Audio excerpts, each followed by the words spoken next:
Ассаламуалейкум, құрметті оқырмандар. Біздің бабалар ізімен ізгілікке бастау бағдарламамыздың кезекті отырысы, бүгінгі біздің қонағымыз Айту би бабамыздың ұрпағы Мұрат Жолдаханұлы. Біздің эфирға қош келдіңіз. Алла тағала баршамыздың ісімізге береке, денімізге саулық берсін. Айту би бабамыз жайында айтатын болсақ, өте көп құнды деректер мен ақпараттар бар десе де, оның ауыз екі әдебиетте қалған, яғни ел аузында келе жатқан дүниелерін осы ұрпақтар айтпаса кімдер айтады деген бір сұрақ бар. Сондықтан да бабамыз әрине сонау 13 жасында отау иесі деп жататын болса, ол кісі 13 жасында отау тұрмақ елді билейтін би болған екен, бабамыз. Осы бабамыз жайында бір-екі ауыз өзіңіз тоқтала кетсеңіз. Бисмиллахиррахманиррахим. Ассаламуалейкум, құрметті жамағат. Енді Айрекең айтқандай, осы атаның ұрпағы болғаннан кейін сол кісі жайлы біраз ақпарат берсек. Енді мынау білесіздер, біз жақта Қаратал өңірінде Ескелді, Балпық, Жолбарыс, Қарымбай, Айту дейтін бабамыз біздің ауылымыздың, тұрақ жеріміздің төңірегінде жатыр. Енді Ескелді аталарымыз, Балпық аталарымыз ұмытылмаған болса, ұрпақтан ұрпаққа бұл кісілер кішкене кейін ұмытылып қалды. Өйткені жастай кетті, 33 жасында дүниеден өтті. Енді артында ұрпағы болмады ма, жаңағы күзетшісі дейміз ғой, жаңағы бізде шырақшы деп айтады ғой, сондай кісілер болмады ма, ұмытылып кетті. Кейіннен бұл кісіні Қараталға әйгілі, көп еңбек сіңірген, оқу бөлім басшысы болған Төлеген Шәріпбайұлы дейтін ағамыз. Білеміз, бәріміз білеміз. Сол кісі осының тарихын зерттеп, кітап қылып шығарып, осының кісінің тарихын дүниеге әкелді. Сол кезден бастап ол кісі өз аты салысып, 95 жылдары кесенесі тұрғызылып, 96 жылдары осы Балпық атамен білсеңіздер, екеуіне бірдей той жасалып, кесенесі ашылған. Енді Жаубасарұлы туралы айтсақ, мынау Сара дейтін ақын апамыз болған, Сараның айтқан сөзі бар. Бұл кісі сол кісілерден кейін 100 жылдан кейін өмір сүрген, бірақ сол кісінің сөзіне қарасаң, Айту ұмытылмаған кісіге жатады. Тарихта болған соң бір дәлелі, Балпық пен Ескелдірей кемеңгерде, Айтуға сөзге жүйрік тереңдерде, ақылмен хан төрені бағындырған, қадірлі Қарымбайдай зерендерге деп, осының ішінде Айтуды айтып отыр. Яғни Айту шешен болған білдіртіп отыр. Енді бұл Жаубасарұлы Айту бабамыз жалпы Жалайырдың ішінде, ұлы жүзде Жалайырдың ішінде Кәлпе дейтін рудан боламыз. Кәлпе дейтін Түгелтай дейтін атамыз. Енді ары қарай терең ата бабасына бара беретін болса, текті жер десек те болады. Мынау айтады ғой, қожалар деп, дін ұстаған деп. Кәлпе деген сөздің өзі сол дін ұстаған адамдар келеді, қалпе. Қалып, жүрек. Дінге қатты берілген адам болған екен, бабамыз. Оның шын аты Түгелтай болған. Содан кейін жанама аты Қалпе болып кеткен. Қалпе келе-келе Кәлпе болып кетті. Мына Кәлпе ауылы дейтін ақпарат қайда жатыр? Енді соған келіп жатамыз, қалай болған, ол да сол кісінің атына аталады. Енді мынау Үштөбеден бір 10 шақырым жерде, 8 шақырым жерде кесенесі тұр. Балпық атаға жетті, Оян дейтін ауылда. Оян дейтін ауылда сол кісінің ұрпақтары тұрады. Енді бұл Кәлпе атамыздан, енді маған келетін болса, Кәлпе атамыздан 7 бала болған, 2 әйелі болған. 5 бала бір әйелінен, 2 бала екінші әйелінен. Екінші әйелінен Қазы Мәске дейтін ұл туған. Біз Қазыдан тараймыз. Айтып ата Мәскеден тарайды. Бірақ аталаспыз. Енді бұл кісінің тікелей ұрпақтары шындап келгенде өзінен кейін жоқ. Менің білетінім, осы алдыңғы жылы қайтыс болды. Үштөбеде тұрған апа болды, қыз жағынан ғана. Сол кісіде осы кісінің жәдігері бар еді. Біз сұрап кезде музейге андамда қойып деп едік, ол кісі көнбеді. Өйткені жоғалып кетті десе болады, оның ұрпақтары, оның қызы ұлы болмады. Ол қызының өзі бір басқа ұлтқа шыққан, сондай біздің енді қалай салт дәстүрден аулақ орта болды да, соған кішкене өкінішті болып қалды. Ол қыз да өткен жылы қайтыс болды, мен білетінім. Сонымен ол кісінің жәдігері соны білмейміз. Енді жалпы 96 жылы кесенесі салынып біткен кезде бұл кісілер кішкене енді Төлеген Шәріпбай ағамыз осының басына жайын-шейін адам болмай, кішкене діни білім бар адам болса, сол дұрыс болар еді дегендей сондай адам іздеген екен. Енді мынау мен тарихыма келсек, мен сол кезде өзі қалай айтса екен, біздің дінде де бар ғой.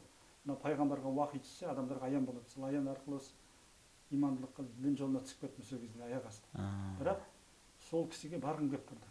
Бейіттің басына барып Құран оқимын, стройкасы жүріп жатыр. Кім екенін жөнді білмеймін. Сол кезде аталар мені таниды. Өйткені біздің әкемізді нандастар көрші ауылда жаңағы Қанабек ауылына асырап алған. Кәлпе екенін ұмытып кеткен, бірақ Кәлпе түбі Кәлпе. Содан жаңа аталар бізді таниды, араласады. Сен де Кәлпенің баласысың, дінге жығылыпсың деп мында Кәлпе кезінде би болған, алғашқы би Қошым дейтін. Қошымның баласы қазір қайтыс болып кетті. Алдыңғы жылы атамыз Сейітқали дейтін атамыз сол мені ертіп Төлеген Шәріпбаевтың алдына апарып, осы кісіні беттесіп, сол кісінің басына отырғызған еді. Енді сіз сол кезде шырақшылыққа сайландыңыз. Қай жыл болды? 96 мен 2005-ке шейін, бірақ молдалықтар алып жүрдім. Жағатылап ауылында имам молда болдым. ә, Ояндыда молда болдым. Екеуін бірдей 2000 жылдарға дейін. 2005 келген. Одан кейін имамдыққа өттіңіз, иә? имамдыққа сол кезде молдалық жасап жүрдім. Бірақ кейін жаңағы орталық мешітке есепші болып кірген кездер осы жұмыс істеп жүрдім. Енді сөз тоқетері деймін ғой, төтесінен дейінші. Төтесінен қояйын, жалпы осы шырақшылық деген не нәрсе? Жалпы шырақшылық не өзі? Енді шырақшылық дегенде мен өзім енді өз ойымды айтайын. Енді бұл не мақсаты не бүгінгі отырған? Дінге келгеннен кейін бұл нәрседен кетіп қалған себебі бір, терең дінге келгеннен кейін, шариғат ақида мәселесін білгеннен кейін, жалпы бұл енді бір ешқандай жаман ештеңесі жоқ, бірақ та шырақшы деп жаңағы шырақшының бір рәсімдерін жасаған ол дұрыс болмайды. Мына кезінде Балпақ атаның басында қазір де андай жасамайды деп ойлаймын. Кейінгі ұрпақтары менімен араласады ғой, дін ұстап намаз оқиды. Бұрын атаның басына барып келген адамдар Құран оқып түнде түнеген кезде шырақ жағады екен. Түнде ішінде жарық. Қазір свет жоқ, электричество жоқ. Сол шырағын жағып, сонда Құран оқып отырған екен. Сонда шырақшы болып кетті. Енді былай қарапайым сөзбен айтсақ, шырақшы емес, сол қорықшысы десек сол дұрыс болар еді. Қарап отырады. Қалаларда өзі Құран оқитын адам болады, сол сияқты десе де болады. Енді бұл әулие кісілердің басын біреу жаңа қорлап кетпесін, бұлғап кетпесін деген ниетпен ұрпақтарына енді жақсыдан шарапат дейді соны. Енді айтып ұрпағы болмады да, бұл сол ұмытылып кеткен сол ма деп ойлаймын. Ескелді ұмытылмады, Балпық ұмытылмады. Сондай мақсатпен қойылған жалпы шырақшы деген. Енді жалпы енді шырақшылық деген бабамыздың жаңағы құндылықтарын насихаттау, дәріптеу, ертең ұрпаққа жеткізу, тарихын айту, және де келген кеткенге Құран бағыштау деген жалпы шырақшының қызметі сол болып тұр ғой енді қазіргі кездегі. Қазіргі кездегі болмысы кішкене өзгеріс тапқаны болмаса, қазіргі кезде сондай болып тұр. Енді осы тәу ету, бару, қабір басына бару деген дүниені әркез айтып, сансаққа сананы соқтыртып, неше түрлі сұрақтар қойып жататындар бар.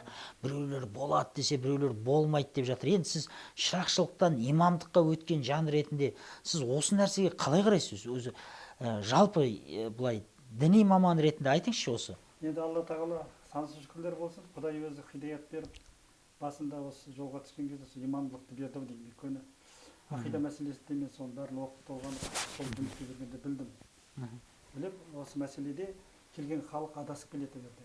Бір сол заманда 96 жылы егемендік алғаннан кейін қиын болып кетті ғой. Мешіттер жоқ, имам жоқ, дін әлі кемей жатқан кез. Районда бірақ мешіт болды. Сол кезде бақсылардың заманы десек те болады, балгер бақсылар қаптап кетті, емшілер қаптап кетті, аталарды аралап жаңағы өз мүддесі үшін жаңағы халықты алдап. Сол кезде күрестім десе де болатын. Сол жерде отырып, сол бағытты көрсетіп отыр. Мынау бізде әруаққа табынбайды, әруақты сыйлайды. Сыйынбайды деген мәселелер қозғадым. Енді сіздің сұраққа жауап берейін. Енді қазақта сөз бар, әруақ қолдасын дейді. Әруақ деп шықты. Осы нәрсе. Бұл сөзді қайда тастаймыз? Бірақ аталарымыз біздің ақымақ болмаған. Аталарымыз шындап келсе, мынау осы әулие аталарымыздың өзін алсақ, неге әулие болды дегенде, дінде мәселесінде білесіз, Ерік мырза, мынау уәли деген Алланың сүйікті құлы. Ол сүйікті құлы болу үшін бірінші тақуалық. Тақуалық дегенде ол діндарлығы.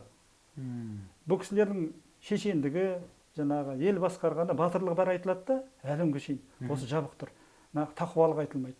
Діндарлық айтылмайды. Діндарлық бірінші сол приоритеті сол діндарлық болу керек. Одан кейін билігі болсын, басқасы болсын, сол бірге болу керек. Одан кейін өзі мына мумин ретінде, мұсылман ретінде үлгі болған адам болу керек.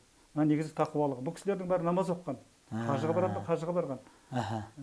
Жаңа қажы деген, мен қазы дейтін ұрпақтан тұраймын. Кәлпенің баласы қажылыққа барып қажы болып, қазы деген содан келген. Бұл кісілер дінге қатты берілген адамдар болған. Көрдіңіз бе? Бірінші Құдайына жаққан, одан кейін еліне жаққан. Мынау айтып атамызға байланысты, айтып атамыздың сөзі бар, сол кісіден қалған екен. Елге жағам десең қазанды бол, Аллаға жағам десең азанды бол деген сөзі бар. Ол бекер емес, көрдіңіз бе? Қазіргі заманда біз көбінесе қазанды болып жатырмыз да, азандыны ұмытып кетіп. Енді сол айтайын дегенім, біздің дінде өзіңіз білесіз, тәуәсіл, жаңағы истиғаса дейтін бар. Тәуәсіл деген ортаға қою, біреуді қою, иә? Истиғаса дейтін жаңағы демеу сұрау, дұға сұрау. Енді жаңағы әруақ қолдайды деген сөз қайдан шықты дегенде, оны тікелей түсінуге болмайды. Оның астарын мағынамен айтып отыр. Арғы иннал аъмалу бинниятин дейді ғой. Не ниеттенсең сол болады дейді. Атамыздың ниеті табыну емес, оны астарлап айтып отыр. Мысалы, өзіңіз білесіз, шариғатта бәрі Алланың қолында дейміз. Алла қазақта айтады, Құдайдың көзі болсын дейді. Бірақ ол енді қазақ айтса ширк болмайды, басқалар айтса ширк болар еді. Қазақ оны басқа мақсатпен айтып отыр ғой. Оның жаңағы құдіретін, құзыретін айтып отыр мысалы. Сол сияқты мынау әруақ қолда деген әруақ қолдамайды әрине.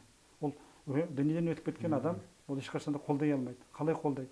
Бірақ неге сөз шықты дегенде, мынау білесіз, енді сіз есіме салсаңыз дұрыс болар еді. Мынау соғыс болды ғой, бір мұсылмандар мен кәпірлер соғысқан 300 адам, бір мыңдаған адам қарсы шықты ғой. Қай жерде болды? Бәдір шайқасы. Бәдір шайқасында сонда рухтар келді дейді. Рух деген әруақ па? Рух деген бір сөз, әруақ деген көп сөз. Сонда бұлар қолдасын деп, сол рух деп айқайлап шықты ғой. Сонда періштелер келіп жаңағы бұлар көмек берді ғой. Яғни періште қолдайды. 200 атты. Иә, соны айтады. Сол сияқты мынау рух деген біз енді әруақ дейміз, жан дейміз. Мынандай бір сөзден бастайын енді. Мынау Әз Жәнібек дейтін хан болған ғой. Әз Жәнібек дейтін ханның 82 уәзір болған екен дейді.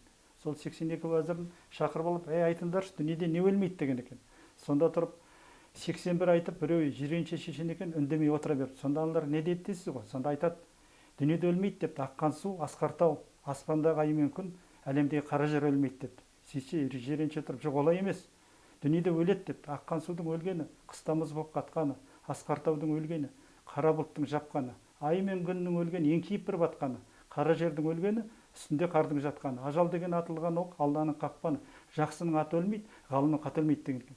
Яғни жақсының аты өлмейді деген, міне осы кісілеріміз жақсы адамдардың қатарында болады. Және де тақуалар арқасында әулие болып отыр. Енді жаңағы әруақ қолда деген сөздің мағынасына келсек, сіз білесіз, шапағат, шарапат деген нәрсе бар. Қазақта айтады, жақсыдан шарапат, жаманнан кесепат дейді. Шарапат дейсің дейді. Ал шапағат пайғамбардан ғана болады. Ал шарапат деген нәрсе бар, біздің ханафи мазхабы, біздің ақидамыз бойынша біз оған иман келтіреміз. Шарапат деген жаңағы дүниеден өткен әулие кісілер. Олар жаңағы жаңғыз әулие емес. Алланың сүйген құлдар, тақуа құлдары, егер жәннаттың маңында болып жатқан болса, солар біз үшін дұға қылады екен, соны айтады. Сол дұға қылуды истиғаса деп соны айтады. Біз мына жерден тірі адамдар дұға қылсақ, я Алла тағала бұл кісінің біліп білмейтін күнәсін кешір деп. Сол кезде Алла қабыл етсе, ол кісінің күнәсі түсіп, ана жерде жеңілдік болып жатса, оны Алла өзі шешеді екен. Ол кісі жеңілдік болған үшін бізге рахметі сол, ана жерден дұға қылады екен. Я Алла тағала, осы менің ұрпағым маған бір себеп беріп, бүгін маған жеңілдік жасап жатыр, дұға жасап жатыр. Сен де олардың дұғасын қабыл етші. Бұны қазақ соны келтір, шарапат диет деген сол, әруақ қолдау деген, бірақ қолдамайды. Мәке, енді жалпылама діни терминді барынша ауқымды түсіндіріп беруге тырысып жатсыз. Алла тағала сізден разы болсын. Десе де біздің эфиріміздағы, яғни қарапайым халық үшін түсінікті болу үшін осы сөздің етерінде жалпы әулиелердің басына барып дұға тілеп, солардан, яғни солардан емес, сол жерден бір шарапат, жақсылық болсын деген ниетте бару бола ма, болмай ма деген сұрақ. Енді бір ауыз сөзбен. Ниетке байланысты. Ол жерге барғанда мынау әулиеден маған демеу болады, қолдау болады деп барсаңыз, ол ширк болады, дұрыс емес. Бұнда біріншіден сол кісіні сыйлау арқылы, қастерлеу арқылы, сол кісінің әулиелігін, жасаған еңбегін бағалап, Аллаға жақын құлы, сүйікті құлы ғой деп, соны жаңағы тәуәсіл жасап бар. Тәуәсіл деген дәнкер қылып. Бұл жерге барғанда енді былай сұрау керек. Я Алла тағала, мына сүйікті құлыңыз айту, сүйікті құлыңыз, мысалы, өзімізде Меккеге барғанда пайғамбарымыздан дұға қылдық, сол сияқты тәуәсіл. Пайғамбарымыздың бейітіне барып зиярат еттік. Сол сияқты нәрседе сондай мақсатпен Алладан сұрап, ана кісілерді жаңағы дәнкер қылса, ол зиян емес. Бірақ бізде кісілер түсінбегеннен сол жерге барып, я ата маған көмек бер, ата қолдай деп жатыр. Сол дұрыс болмайды. Сол жалпылама жаратушы тұрғанда жаратылғаннан не сұрайсың деген дүние бар дейді. Яғни, бірақ десе де жақсы адамдардың жүріп өткен жолы мен жатқан жерінің өзінде бір шарапат бар деп жатсыз ғой сіздің айтуыңыз бойынша. Иә, ол кісілердің болған жері, сол тұрған жері немесе жатқан жерінде бір жақсылық бар, шарапат бар дегендей. Мысалға айтады ғой, сондай мақсатпен барса болады. Бір Алланың қаһары түскен жерлер болады ғой, мысалы Құранда айтылған жерлер бар. Ондай жерде мысалы жаманшылық болады, ол жерден пайғамбарымыз айтады, тез өтіп кетіңдер, ол жерде тұрмаңдар, тұрақтамаңдар деген нәрселерді айтқан еді. Ал енді мына жақсылардың тұрған жерінде жақсы амалдар көбейсін деген мақсатта бір ниетті түзеу мақсатта барса болады, ниетті түзеу алып барса болады екен, сондай мақсатта. Жалпы десе де Алладан тікелей сұраса да болады. Тікелей сұраған абзалырақ қой. Тікелей сұраған абзалырақ. Енді Батыр бабамыз би шешен болды. Сол заманда көптеген шапқыншылықтарда алдын алып даудамайды тоқтатқан дейді. Десе де жас кеткен екен, 33 жас деген жас екен. Мысалға кеше Жолбарыс бабамыздың ұрпақтардың бірі сұхбат кезінде айтып қалып жатыр. Біздің бабамыз қартайған шағында бір жаңағы нәпсі құмарлықпен біреуді бір жаңағыдай басып қалу, мәнсәбін пайдаланып қалу мақсатта бір жас қызды айттырып алған жоқ. Оның мақсаты, оның бір жаңағы ел арасындағы татулық, бір бірлікті сақтау үшін, жаңағы ел арасында бірін-бір екі ру соғысып қалса, сол біздің құда жекжат қой, қойыңдар деп айту үшін сондай мақсатта істеген дейді. Бір мәселесі тағы ұрпақ. Иә, сондай нәрсе істеген дейді. Иә. Енді осы Айтуби бабамыздың да осы ел арасындағы татулық жайында, осы шешендік, би, болыстық кезеңінде істеген бір ерліктер жайында айта аласыз ба? Айта аламын, әрине көп бұл кісі. Енді бұл кісі біріншіден Балпық атаның шәкірті болған, Жолбарыс ата үшеуі бірге жүрген. Енді қай жерде дау-дамай болса, осы Ұзын Сары дейді екен, Ұзын Сары әдемі жігіт болған, атқосшы болған екен. Атқосшы болып жайында жаңағы солардың жанында жүр, дауға осы кісі араласып, осы кісінің сөзі шешіммен шешілген екен. Енді Балпық атамыздың сөзі бар. Айту келді дегенше, сөз бітті десеңші, одан да тарап кетсеңдерші деген сияқты. Яғни айту жүрген жерде сөз қалмайды деген. Енді 13 жасында айтып отырмын ғой, сондай кішкентай кезден зерек болып шешендік болған. Соның бір кішігірім мынау Барақ батырмен болған оқиғасынан кіші үзінді бір айтып берсек өте қызық деп ойлаймын. Мынау Найманда кездегі Наймандардың Барақ батыр. Найман ата Барақ дейтін батыр болған. Оны бәріміз білеміз. Өте күшті, оның әскері мықты болған. Мына жоңғармен қазақ ешкімнен жеңілмеген дейсіз ғой. Жоңғармен қазақ соғысып, жоңғардан бір тазаланып, мында Жалайырдың балалары бір демалып жатқан кезде мына жақтан құдалас болып кеткен, ру бөлек болғанмен бір қазақпыз. Бұл Барақ батыр бір дау үшін бір айтып қандай екен білейін, келеді. Ана елдің шекарасына келіп туын тігіп, мен жаңағы күш көрсетіп, мен келе жатырмын, мен сендерге жаңағы күш көрсетемін. Сонда бұлар Жалайырлар жиналып, не болды? Бұл қиын болды ғой, өзіміздің бауырымыз. Бұны қалай шешеміз деп. Негізі осы туралы би деп айтып кетейін бір сөзінен. Найман Барақ батырды дейді, қара басып, мал жан басы, жататын араласып. Құда жекжат болып жүріп Жалайырмен 5 қаруын келді бойға сынып. Қапы қалмас Жалайыр жаушы келсе, маған қарсы шыға ма? Жоқ немесе айтқаныма көне ме? Айтқаныма көнетін айдауыма жүретіндей кепілдік куә бере ме? Келіспесе көздерін бадырайтып, қан төгіспей ізімше кетем қайтып, шауып алам білектің күшімен, жібереді жаушысын соны айтып дейді. Сонда жаушысы кеп осы Барақ батыр айтты дейді. Сонда кеп бұлар қалай болды екен, ой бұл апырмау, біз сондай отырып, өзіміз енді күш жинап жатқанда бұл кісіге ешкім әлі келмейді, біз қазақпыз деп, сонда бас қосады. Сонда Дарбоз ана дейтін ананы естіппеңіз, Дарбоз анамыздың күйеуі жаңағы Құлжа дейтін, Құлжа батыр дейтін батыр болған. Сол Дарбоз ана бәрін жинап, сол жерде бұлар кеңеседі. Балпық бар, жаңағы Ескелді атамыз бар. Бұған барып дауды шешейік енді. Болмайды мынау. Сол кезде кім барады дегенде, арамызда енді ер жүрек батырымыз сол Құлжа ағамыз барсын. Жанына Ұзын Сарын ертіп барсын, ана атына қарасын, арбасына қарасын деп айтуды айтқан екен. Сонымен бұлар барады. Барақ батырдың ауылына барып, сол жерге барғаннан кейін Барақ батыр оларға бөлек үй тігіп береді, жаппа тігіп бергеннен кейін қазақта ас береді ғой. Сонда аста ет салмайды. Құр жамбас пен қубас, қарабас салады да, ана табақшыға айтады, апарып бер, не дер екен деп. Сонда табақты алып барады, үйге кірейін дегенде етегінен жаңағы босағада отырған сары бала жібермейді де, үй не болып қалды деп қараған кезде табағындағы рұқсатсыз етті алып, ана кездігін алып, ет жұлмалап, басты мұжғылап, құйқасын бөліп, жамбастың ортасын тесіп ойып, қайтадан қоя салады, енді алып бара бер дейді. Анаған айқайлайын десе, қазақта әдет бар, келген қонақ тыңдау керек, сыйлау керек, үндемейді, соның жаңағы беріп кетеді.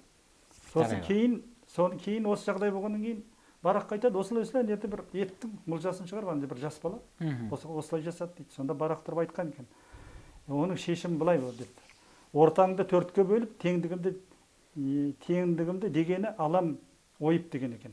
Яғни сол сөз жетеді, бір сөзбен жаңа мәселе шешіліп, оның жаңағы сұраған беріңдер деген. Бірақ жаңағы ет табақшы жігіт, өзі бір қырсықтау жігіт, қайтаран айналып барып, жаңа тиіседі айтуға тиіскенде бүйтеді. Анау төріңізде отырған дейді, төренің дейді, табақшы қайтып келіп айтады айтуға. Төрде жатқан Ескелді Балпық жатыр ғой, әдейі тиісіп айтады. Төрде жатқан шынтақтап төреңіздің бар деп қанша қатыны қойды сұрақ дейді. Сонда естіп жауап айтады, атаныңнан дейді, келе жатқан хан дейді, жаңағы айтуға айтып отыр. Бұрынғы Шыңғысхан тарайды. Төрең Шыңғысханнан тарайды белгісіз ата тегі, ұрпақтарың кейінгі құл құтаннан, әйелдерің жалшыңмен қосақталып, бұдан бұлай кетерсің ұсақталып дейді, қатты айтады. Сонда босағада тұрған жаңағы тоқтаға дейді, айтып айтады екен, тоқтаға дейді, жол болсын мазағыңа дейді, ана кісіге айтады. Жарасады көп қатын қазағыма дейді, менің төрем қысырын жөн көреді, жоламайды жайлы деп буазына дейді. Саяз оймен түбімді қазғаныңа, құр мәз болып кекірік азғаныңа, біздің елге ағасы келдің білем, қатын іздеп барақтай жаңағы азбаныңа дейді, өзіне тиіседі. Сен әйел іздекпен. Жасауда қаншама ерлік ерен, жасаса да қаншама ерлік ерен, жүзі қара анығы сенің төрең, сәбиіне емес пе құрсақтағы артылғаны, барыссақ сөзге терең дейді. Жаратылыс шығарау, болмас айып, қыз туады шалқайып, ұл туады тоңқайып, екі қатын алуға жарамаған, жазым болар төреңіз бағы тайып деп айтады.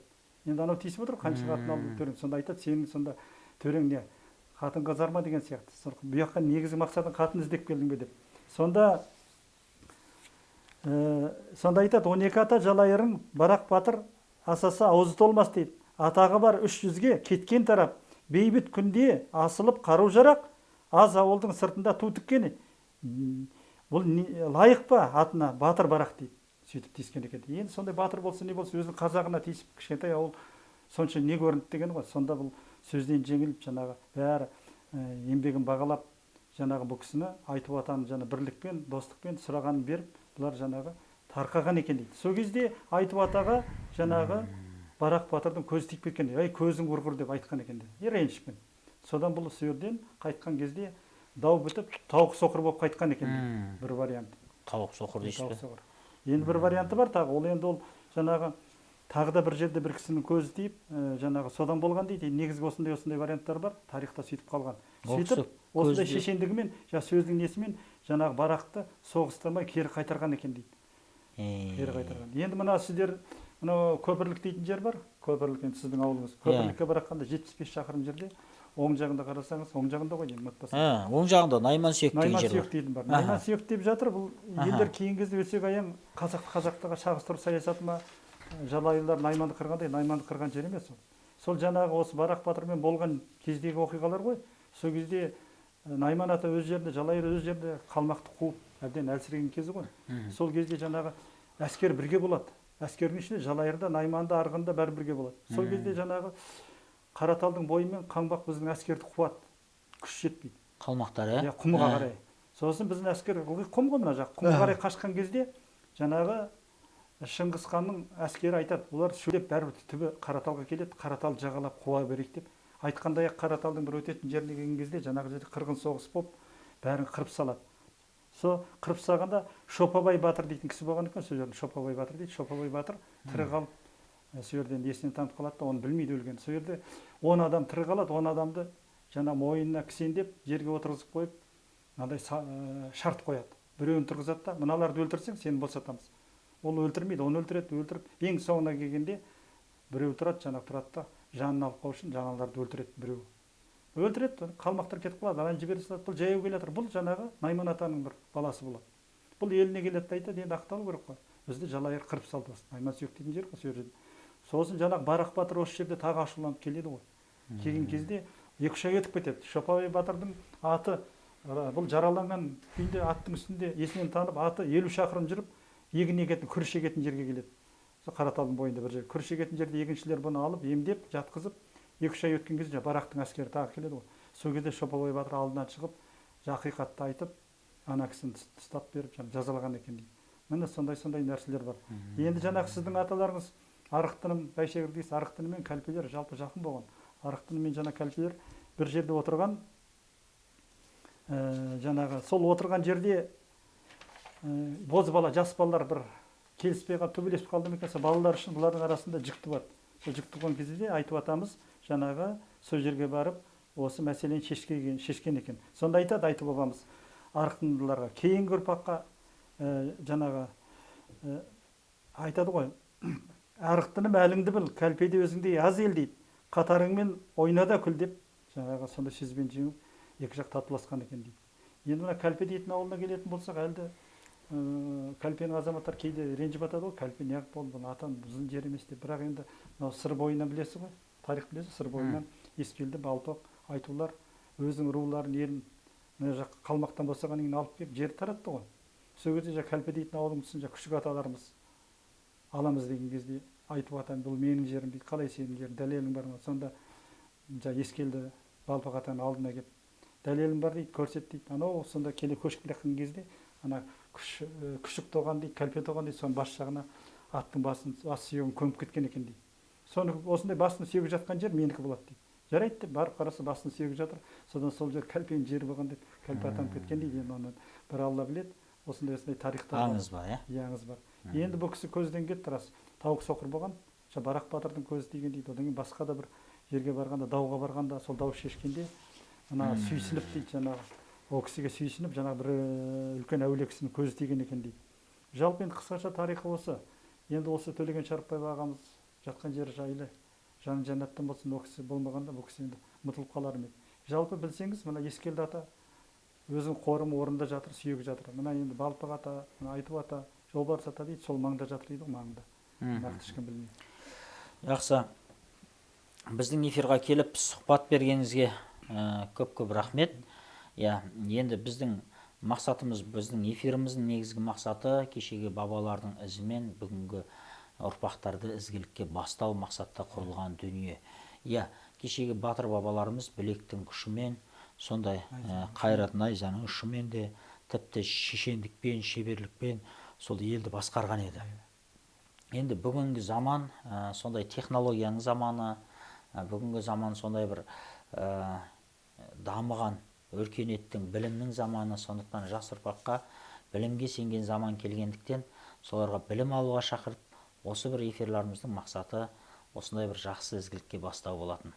Сондықтан тағы да айтам, рахмет. Алла ғұмырыңызды ұзақ қылсын.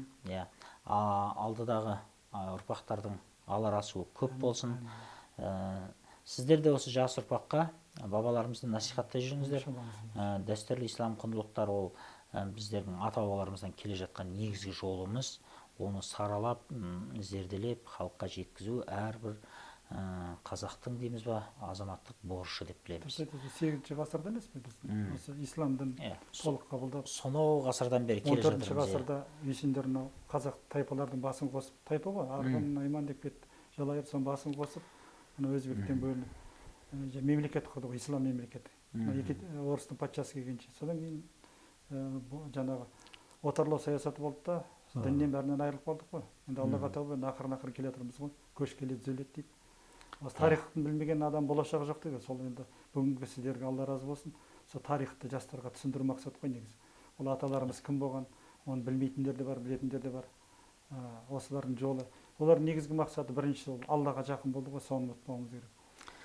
Құрметті оқырмандар, жақсыдан шарапат дейді. Жақсылығы болып, бабаларымыздан жақсылық біздерге дейін жете берсін деп білеміз. Алла тағала баршамыздың ісімізге береке, елімізге саулық берсін.